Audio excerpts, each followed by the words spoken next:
malam qadar itu ya adanya di 10 ya terakhir di bulan Ramadan. Bahkan nanti kalau kita lihat lagi lebih rinci dari hadis-hadis Nabi yang begitu banyak ya terkait dengan malam apa malam qadar itu ya. Bahkan kalau kita lihat di dalam kitab Fathul Bari karya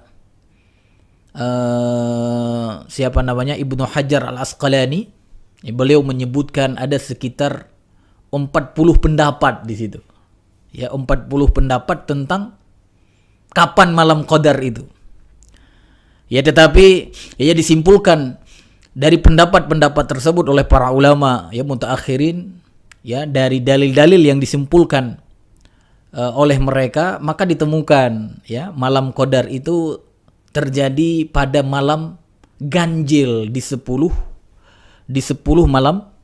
malam terakhir. Ya, jadi malam ganjilnya berarti 21, ya 20, 23, ya 20, 25, 27, 29, ya. Ini semua adalah malam-malam ganjil.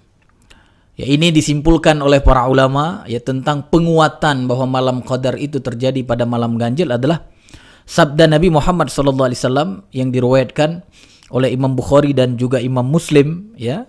Rasulullah SAW pernah mengatakan iltamisu Lailatul Qadr ya fil witr.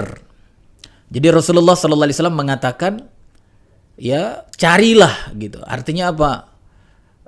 Berusahalah kamu untuk mendapatkan malam qadar itu pada malam ganjil fil witr minal ashri al awakhir, pada 10 terakhir min Ramadan ya, pada bulan Ramadan. Jadi dari hadis ini dikuatkan oleh para ulama bahwa malam qadar itu benar-benar ada ya pada malam-malam ganjil di bulan Ramadan, khususnya di 10 malam terakhir ya di bulan Ramadan. Jadi ini sebenarnya adalah kabar gembira kepada kita dari Rasulullah SAW.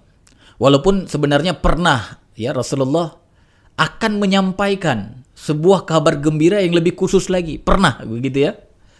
Jadi disebutkan di dalam hadis Nabi, Rasulullah SAW pernah akan keluar ya kepada sahabatnya ketika itu yang ada di masjid. Maka keluar ya dari rumahnya atau dari kamarnya, beliau menuju ke masjid, dan di saat itu tujuan beliau ketika ingin bertemu sahabatnya di masjid itu adalah untuk memberitakan kapan malam qadar itu dengan pasti gitu.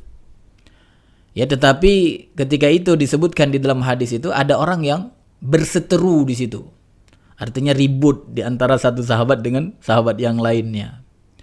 Maka di saat itu ya Rasulullah SAW ya tidak jadi menyampaikan berita yang istimewa itu. Artinya apa? Dilupakan oleh Allah Subhanahu wa taala. Rasulullah tidak ingat lagi apa yang ingin disampaikan. Ya, maka disebutkan oleh para ulama di antara sebabnya Rasulullah tidak jadi menyampaikan berita istimewa itu adalah karena ada orang yang berseteru itu, ya. Ini menunjukkan apa? Ya, perseteruan itu ya membuat rahmat Allah bisa terangkat gitu. Ya, karena apa? Ya, informasi tentang malam qadar itu kan rahmat ini. Salah satu bonus gitu. Kalau sempat dikasih tahu ketika itu, ya bisa saja apa? Bisa saja membuat kita mudah gitu. Ya, semua kita umat Islam tinggal beribadah saja di malam qadar itu. Ya, tetapi ya karena tadi ada yang berseteru sehingga apa? Membuat informasi itu diangkat lagi oleh Allah Subhanahu wa taala. Karena boleh gitu, dan mungkin ya Allah Subhanahu wa taala melupakan apa yang sudah diturunkan kepada Nabi kita Muhammad sallallahu alaihi wasallam, dan itu dilupakan kemudian oleh Allah, itu mungkin gitu, ya. Dan itu tidak bertentangan dengan dalil-dalil yang lain baik Al-Qur'an ya maupun sunnah.